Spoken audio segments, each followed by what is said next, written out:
Assalamualaikum warahmatullahi wabarakatuh. Bismillahirrahmanirrahim. Alhamdulillah rabbil alamin. Wassalatu wassalamu ala asrafil anbiya'i wal mursalin sayyidina wa maulana Muhammadin wa ala alihi washabbihi wa barik wasallim ajmain. Oke.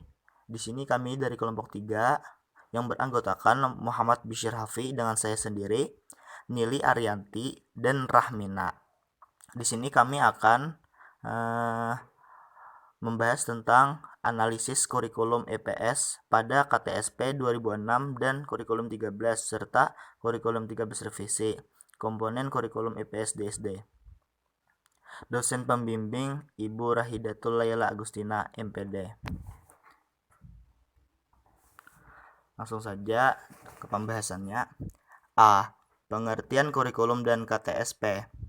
Kurikulum adalah sejumlah pengalaman pendidikan kebudayaan, sosial, olahraga, dan kesenian yang disediakan oleh sekolah bagi murid-murid di dalam dan di luar sekolah, dengan maksud menolongnya untuk berkembang menyeluruh dalam segala segi dan merubah tingkah laku mereka sesuai dengan tujuan-tujuan pendidikan. Kurikulum tingkat satuan pendidikan KTSP adalah sebuah kurikulum operasional pendidikan yang disusun oleh dan dilaksanakan masing-masing satuan pendidikan di Indonesia. B. Fungsi kurikulum. Fungsi kurikulum dalam proses pendidikan adalah sebagai alat untuk mencapai tujuan pendidikan. Dalam hal ini, berarti bahwa sebagai alat pendidikan kurikulum memiliki komponen-komponen penting dan sebagai penunjang yang dapat mendukung operasinya secara baik.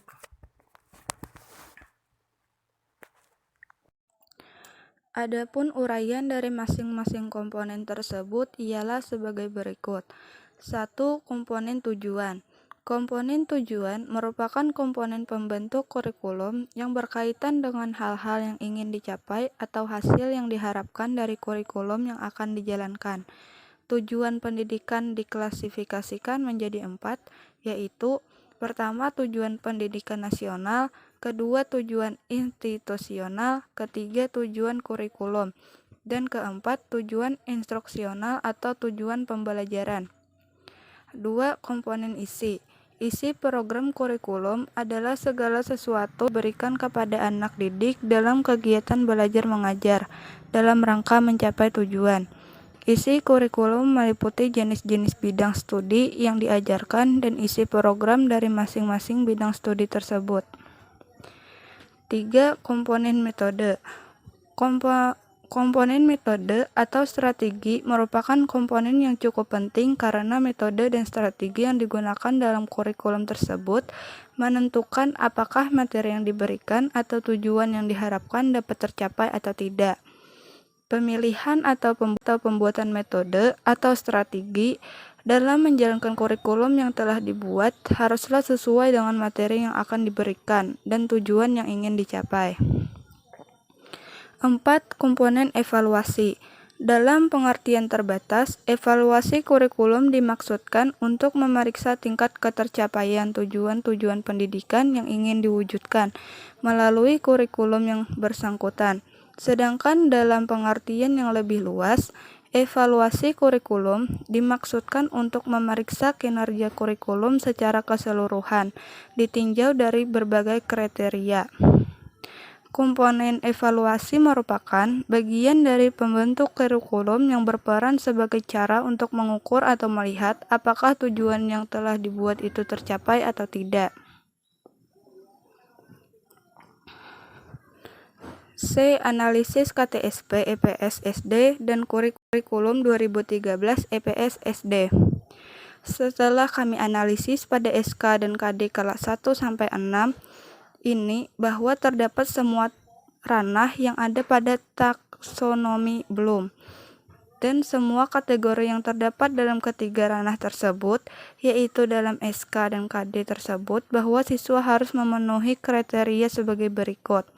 Pertama, pada ranah kognitif, yaitu pengetahuan, pemahaman, penerapan atau aplikasi, analisa, sintesa, dan evaluasi. Kedua, untuk ranah efektif, yaitu penerimaan, partisipasi, penilaian atau penentuan sikap, organisasi, dan pembentukan pola. Ketiga, untuk ranah psikomotor, yaitu persepsi, kesiapan, gerakan terbimbing, gerakan terbiasa, gerakan kompleks, penyesuaian pola gerakan, dan kreativitas. Sesuai dengan pernyataan di atas bahwa di kurikulum pun pada KI dan KD kelas 1-6 terdapat taksonomi belum. Namun, di kurikulum ini lebih menitik beratkan pada ranah kognitif serta afektifnya. Mengapa begitu? Karena setelah dianalisis, hasilnya menunjukkan hal tersebut. D. Kelebihan dan kelemahan kurikulum 2013. Berdasarkan ulasan di atas, kami berpendapat bahwa ada beberapa kelebihan dari rancangan kurikulum 2013 dibandingkan kurikulum sebelumnya. Di antaranya adalah 1. Melatih anak lebih peka terhadap lingkungan, alam, dan sosial. Karena belajar tidak hanya terjadi di ruang kelas, tetapi juga di lingkungan sekolah masyarakat. 2. Membiasakan anak berpikir lebih kreatif dan kritis dengan menggunakan daya nalarnya, mengingat dalam proses pembelajarannya yang semula ditekankan pada kegiatan eksplorasi, elaborasi, dan konfirmasi, namun dalam rancangan kurikulum 2013 dilengkapi lagi dengan proses mengamati, menanya, mengolah, menalar, menyajikan, menyimpulkan, dan mencipta. 3. Adanya keterbukaan dan transparan dalam penilaian oleh guru kepada anak melalui penilaian otentik. Dengan demikian, kami mencermati ada beberapa kelemahan yang akan menjadi kendala dalam implementasinya. Di antaranya 1. Kurikulum 2013 menuntut kompetensi dan skill guru yang baik, terutama dalam memadukan berbagai keterampilan dalam setiap pembelajaran. Keterampilan dalam mengembangkan mata pelajaran berdasarkan kompetensi yang ingin dicapai, melakukan penilaian otentik, dan paling utama adalah keterbukaan dari guru. 2. Mengintegrasikan mata pelajaran IPS ke dalam mata pelajaran Bahasa Indonesia dan Kewarganegaraan di SD. Sudah dapat dipastikan akan terjadi pendangkalan pemahaman materi IPS pada anak lulusan SD. Dalam hal ini, pasti ada beberapa materi IPS di SD yang akan direduksi atau dihilangkan sama sekali. Masih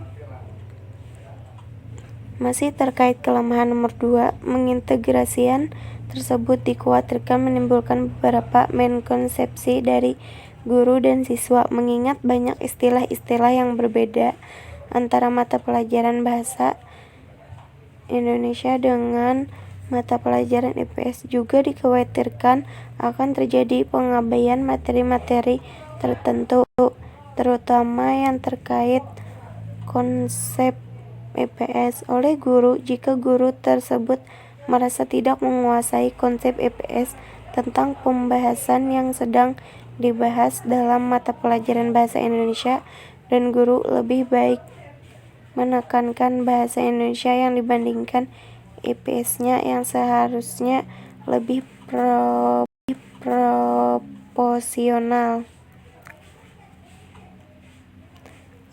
Kelebihan dan kelemahan KTSP.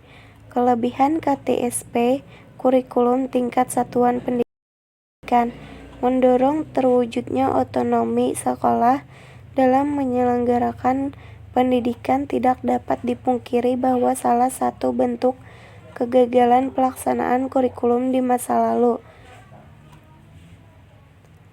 adalah adanya penyeragaman kurikulum di seluruh Indonesia, tidak melihat kepada situasi real di lapangan, dan kurang menghargai potensi keunggulan lokal.